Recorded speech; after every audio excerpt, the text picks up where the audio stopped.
Okay, we're back with the final installment in the welcome packet, introductory packet for the Business Fast Track. So I acknowledge you for following through all the way. If you're watching this, I mean, you're already a candidate because that's pretty good to go, unless you skipped right to the third one. Right. You got to watch all three of these. So now it's time to just give you a little bit of value, give you a little bit of a taste, right? We're not going to give you the whole pizza, but we're going to give you a taste of the pepperoni. Now, for you vegetarians, it's okay because it's all green pepperoni or something. Sure. I don't know. Yeah, I mean, whatever, it's not makes pork. You feel don't better worry about it.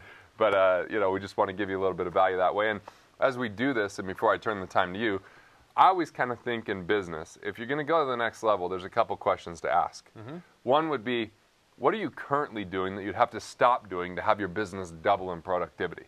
Because you're probably doing things that just are not worthy of your time, value, or sole purpose.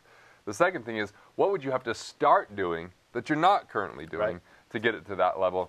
And what would you have to keep doing, but maybe do it even more efficiently with systems and tools along the way? And I think if you can answer those three questions or think about that, that's a huge aspect of understanding what value Business Fast Track could bring, because it's a lot of filling in the blanks there. Right, absolutely. So for this particular video, I wanted to just give you a little taste of what it is that we do within the Business Fast Track. And really the topic that I came up with that I thought was really great for chiropractors, because they can really get engaged in this, it's about alignment. And alignment is an important piece of your business. And when I talk about alignment, we're going to talk about three things. Number one, we're going to talk about your vision. From your vision, we're going to talk about the production that happens from that vision. And then we're going to talk about your team and how they support that. And so we talked about a little bit, Garrett, already with Visionary about vision, you know, the quantum. When you have a vision, when you have clarity of where it is that you want to go, that's powerful. But the problem is, Garrett, and I'm sure you've seen this a lot, many business owners don't share their vision with people outside of their organization, and many times people inside of their organization. So what's been your experience with that? Well, personally, I have a hard time because in my mind, it's so clear sometimes. The curse of knowledge. I share it with someone, but not with everyone, so I feel like I'm repeating myself. Right. And so, yeah, it is that curse of knowledge many times, and it seems that as soon as I feel like I'm really clear about it, I get another degree of clarity when I have a conversation or when I'm talking to a mentor or a coach, because they're asking more questions and helping me drill down, and I'm talking through it. And what I found is, without having mentors or coaches, I don't create the time necessary to, to really focus on that, because life will crowd in. Whether Absolutely. it's, family and kids, or whether it's the business and coaching or anything that way, I like creating the space and having that specific intention. Right, and so vision is very important. There are a lot of different components of that. Vision, first starts with that kind of end point. Where is it when your business is doing exactly what you've always dreamt that it would do? What does that look like? We talk about values.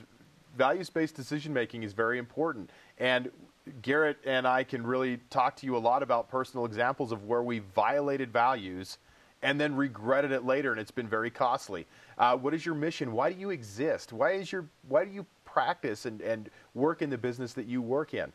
What are those annual initiatives to your practice? And we're going to talk a little bit more about that in terms of production. But there are also other things. One of the things that I thought was really unique that Garrett had brought to the table, and I would say Killing Sacred Cows is one of those things, the book, was impossible games. What is your impossible game? Have you ever thought about that? Now, sometimes it's hard for people to talk about an impossible game just because it's called an impossible game, right? Right, but what's cool is it just seems so unattainable. But talk to us about that. Yeah, in an impossible game, it's got to bring at least some fear with it. Right. Because if there's no fear, you don't find it to be impossible. Right. There's no growth. And some people don't want to invite fear into their life, but it's also more excitement than it is fear.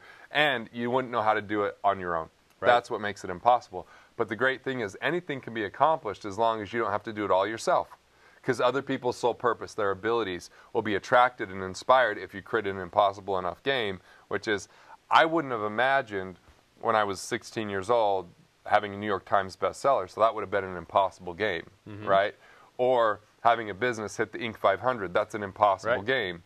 Or, being able to take time away from the office, make money, and not have problems compound while I'm gone, so I don't have to make up additional work. That's an impossible game, right? Or building a $100 million company, or impacting, 1,000 chiropractors in a single year or 1,000 dentists. I mean, those are all games that I don't have the exact knowledge and resource today, but it will draw out of me if I build it. Right, absolutely.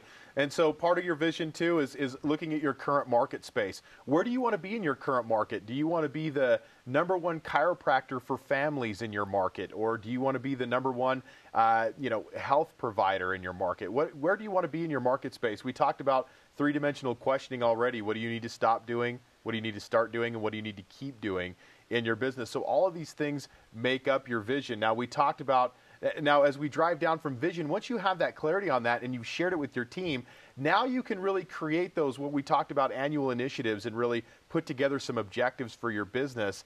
And the great thing about objectives, I mean, what has been your experience with that since you started doing that?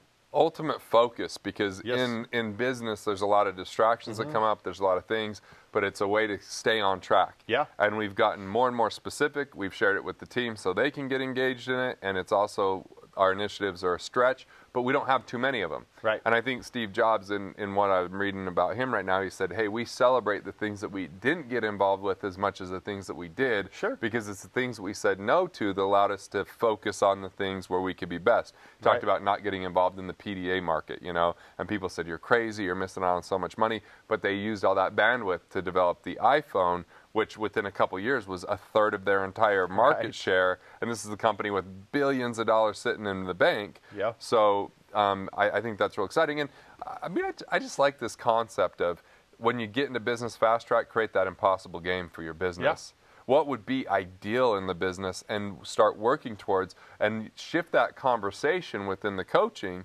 because now it's about accomplishing something you wouldn't have accomplished on your own, and having us be part of that support and finding the resources. And all wealth is built through conversation anyway. Right. Possibilities built through conversation. So, those initiatives are definitely the guideposts and the directives and the direction. And as you accomplish them, you build confidence, and people know why they're coming to work, and they can participate because the framework's there. So when you have an impossible game, then you build out 5 initiatives to get to that impossible game. That's the theme and the objectives, and I mean, that's the game right there. Right, absolutely. So, Garrett, would you consider yourself to be an ideas guy? Absolutely an ideas guy. What's the biggest problem with being an ideas guy sometimes? Too many things to do. Okay. Too many distractions that can come along. Too many great ideas, right? Yep. And not enough bandwidth in order to support those. And many of you can appreciate that, because if you're watching this, and maybe it's not the case, but most likely you're an ideas person too. You're always looking to push the business forward, branch out into new markets and things like that. Creating initiatives is a great way to really, as Garrett said, focus and allow you to take a look at ideas that come your way, but then implement those at the appropriate time. It's not to say that you never implement new ideas, but that if they don't support an initiative, then that's something that you wait to implement at a later date. And I think that's created a lot of power and clarity for a lot of our members who've been able to really get clear on that, and importantly, build the systems and processes around those initiatives to really see them come to fruition. So as you're looking at this, we talked about sharing the vision, but it's also important with initiatives to get your team involved in that, right? This is where you have your sole purpose team created, because now they all have specific tasks that support those annual initiatives. And so when we look at this, here's what's funny about initiatives. Here's how a typical business owner handles projects or their business, okay? Everyone agrees that they need to have purpose in their business, or they need to have a why. Most people would agree with that. When you have a why, then you create a set of goals, right? And that seems reasonable. Now, the next thing that people do is once they have goals, they create strategies. And these are the things that are going to help them reach the goals. Now, once they create strategies, then they create specific tactics that allow them to implement those strategies. So once they get there, then they take action, right? So we've got purpose, goals, strategy, tactics, and action. Now, a good friend of mine, Brent Bradshaw, had a decision matrix called 9 Decisions. And it's really powerful, because the problem is that we handle these types of initiatives wrong. And we're going to talk about this within the Business Fast Track. When you have a why, which is your purpose, and you have a goal, The next thing that you can't do is go to strategy, because the problem is you need to have facts. So if Garrett came to me today and said, I want to grow my business $50 million this year, the next question that I would have for him, and this is a question that I ask clients when we come up with objectives, is what evidence do you have to support that that's possible? Okay? That's a powerful question that sometimes we forget to ask, but we create that in the objectives. So when you create objectives, it's not just about being smart, because that's certainly part of it, creating realistic goals. But then the next decision point before you get to strategies are, what are the issues that would keep you from doing that? So Garrett has the cycle of creation workbook that we talked about, where you go through assets, liabilities, and resources. What's so powerful about that is we get so enamored with our ideas, and we have that power of positive thinking that, hey, if I believe it, I can achieve it, which, no. If you believe it and you take action on it, then you can achieve it. But, what are the issues that could keep you from hitting this particular goal? That's an important distinction to make, correct? Yep. When you don't look at what are the potential liabilities. Because what are the rippling effects and ramifications? Right. It creates a whole other set of issues, because now you can be prepared for that. Now, can you be prepared for any issue that comes your way? No, some of those are going to be unexpected. But you can prepare for the ones that you do see on the horizon, and they will cause much less headache if you're able to look at that. And so that's what we really do with initiatives. We help people really with the thought process behind how they put those into place, and how do we look at them in the right way that actually creates realistic objectives that are something that we can implement into our business. And then the last piece that I wanted to talk about is your team, right? We talked earlier about team building, and that, killing sacred cows without a team isn't a New York Times bestseller. Nope. There are many things that you can recognize in your business that don't happen if you don't have a team supporting that. Now, when you have the vision and you've communicated it, and you have the objectives and you've communicated those, and everyone are engaged and working towards those, now you have a team that's powerful, that's working and engaged in not only their sole purpose, but they're also working to support your sole purpose, which is so important. Yeah, and that's the thing, is some of those people that you go, how'd they accomplish that? It's because they inspire other people to live their sole purpose and allow that to happen. And, when we figured out our objectives for 2012, I had to go to our CEO and say, what's a realistic revenue we could do based upon not having to hire at a more rapid speed than we're prepared for? Mm-hmm. Because that takes time to hire, and then there's also taking time to hire takes away time from maybe some of the other revenue generating opportunities. So we worked and said, okay, we could have 375 members. We could hire appropriately to handle 375 members. It wouldn't totally kill our bandwidth, and that was an impossible game. It's more than last year. So it was enough of an initiative, enough of a stretch, but we had to see what evidence we had, and we said, well, in 2010, here's the number of members we had, and here's the issues we had with that amount of growth. So can we handle this amount of growth, and then made it so it worked out. So we followed the very system that you talk about here, right? And if I would have just thrown out a number like, oh, let's do 50 million. I mean, how many team members do we have? What do we have as far as physical constraints with space? What do we have with quality controls? What do we have with additional cost to ramp up and prepare, and what that does to existing cash flows? I mean, it really takes that level of conversation and commitment. And so I think that's a great point. Yeah, definitely. So take a look at that for your business. The byproducts when your business is aligned is that you create a better experience for your employees. You create a better experience for your clientele, which is ultimately more important, and you create the type of value in your marketplace that you were born to create. And aligning your business is an essential tool, and that's one of the important things that we do within the Business Fast Track program. So hopefully we've given you a few specific tools and ideas to think about that you can take right now and implement into your business and create a different result than what you've got in the past. So here's what you're faced with now. Are you going to invest deeper into yourself? And if you say, number one, I don't have the time, that's one of the great lies, because we all have the same amount of time. It's a matter of how effective you are with your time, and if we can make it more concise, condensed, and elegant so that you can actually produce more, remove the things that are the unknowns for you, where you have blind spots, right? Blind spot like when you're driving and you didn't see that car, and when you move over and you were going to hit it. We want to avoid that. remove those blind spots so that you can have more productivity, which means the same amount of time and more output, or less time and more output, or even it could be less time and the same output, but most people aren't necessarily going for that. So that's the one thing. The second is money. You know, you might say, oh, well, what about the money? Well, investment defined is you have input, but you get a greater output. And that's what we're looking at here, is you make an input because you have skin in the game. You're going to pay attention to that, what you pay for. If we gave it to you for free, you're probably not going to do anything with it. If you make a pretty large investment, you're going to make sure you do your part to get out, you know, what you put into it, and then some. So that's the next piece, is results. The third is, well, what if I can't get my spouse on board? Well, this is going to be a very critical conversation that you've got to have with the spouse and say, for us to build the business and the life that we want, it's going to take investments. I realize sometimes the entrepreneur feels like the risk taker and the one that's always out there doing things, or you've invested in the past and it didn't work out. But for a lot of people, that's because it was equipment before process and procedure. It was the next greatest thing in marketing that wasn't tested or proven or customized. It was just throwing money. This is your life, your business, attention directly on you, and we've gone through these things. So you're going to have a conversation with your spouse and say, if we don't, what are the costs? What are the ramifications of not investing? What are we on track to do right now? What does that mean as far as constraint of time? And if we want to make more money just by working harder, what does that do to our relationship? And you're going to want to have that conversation to get them bought in and on board, because they might be in a saver's mentality, just building that net worth.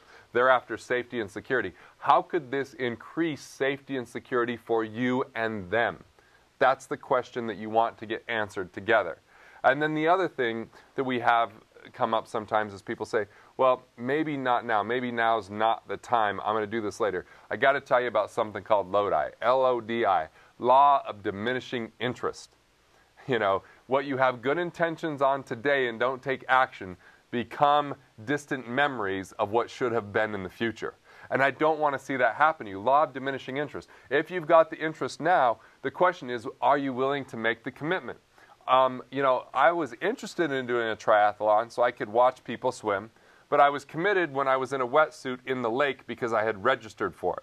So you never get the results until you've shown up and you've registered. You may be like me. I didn't know how to swim exactly. How do you navigate the FastTrack? If you already knew this, it wouldn't be valuable. It's what you're going to learn that allows you to be more concise in implementation and get better results and gain that sanity, peace of mind, and clarity that leads towards the very results that you're after, that you really deserve to have. Increase profitability without just working harder, and really having a support team and a way to express best practices and talk about the obstacles and go through the workbooks that we've discussed. So if you haven't already scheduled your analysis, your business assessment, schedule at freedomfasttrack.com or 1-800-549-4532. That's schedule at freedomfasttrack.com or 1-800-549-4532 and say, I want my business assessment. I've got the packet. I've reviewed this.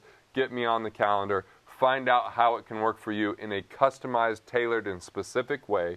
Understand what the investment is, what you'll be getting from it. But we've got you a taste, right? We promised the taste. We've given you some value. We hope that you take this invitation and become part of this family where we're helping you accomplish the objectives that you want to accomplish. That we can get engaged in an impossible game and see yet another person that achieves what they didn't expect to have happen, what they didn't know how to have happen with what they're currently at. You've got those resources. You've got that knowledge within you. I love getting those emails where someone's saying, you know what? I read one this morning. I'm so glad my wife and I are finally on the same page. This was someone that joined our program. He's a doctor, and when he came in, he said, you know what? I just want to be able to have enough cash flow to retire. And he had a bunch of money in the retirement plan. Now what he's telling me is, I'm not going to retire.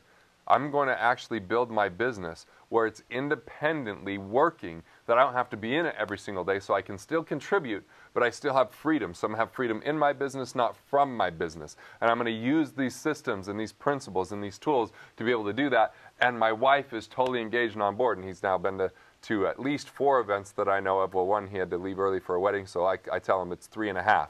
Been in touch with him. I mean, we could go through story after story, and if you've been to our enlightenment events or you've been to the quantums, you hear about these examples over and over. We have flipped the industry upside down. The industry out there of coaching has been predominantly 3% effective. 97% of real estate programs and the gurus that you see up on the stage, I'm not talking about the practice management consultants, because the ones that have really done it and are telling you how to do it and helping you, we see great success there. I'm talking about the coaching programs that have to do with finance or have to do with, just some author that's out there that becomes a big name, are pretty ineffective because they don't have that accountability. They're overly automated. This is personalized, this is accountable, this is your time for results. We're at a 98% success rate.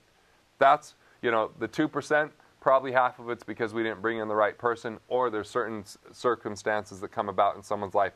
You can do it. We can help. We look forward to this partnership. We look forward to a lifetime relationship where you continue to improve your life, where you continue to love the life that you live better, and that you live your wealth because you understand that you're the greatest asset, and you use that business as a great tool to express your sole purpose, to make an impact in your community, to build a legacy starting today, and to invite other people in to assist you. There are plenty of you doctors out there, because that's who we predominantly talk to, that are great contributors, always looking to help. It is your time to receive that value so that you can help even more. You got to take care of yourself, and we want to be part of that team in doing it. So on behalf of Brandon Allen, this is Garrett Gunderson, founder of the Freedom Fast Track. This video right here is evidence that the very things that we teach is what we do. We eat our own cooking. We drink our own water, all that kind of stuff, because we believe in this and we've applied it. We've talked about the tools and models came about from personal experiences, overcoming breakdowns. Don't wait for the breakdown to happen. Have the breakthrough ahead of time, accelerate those results, and expand your soul purpose.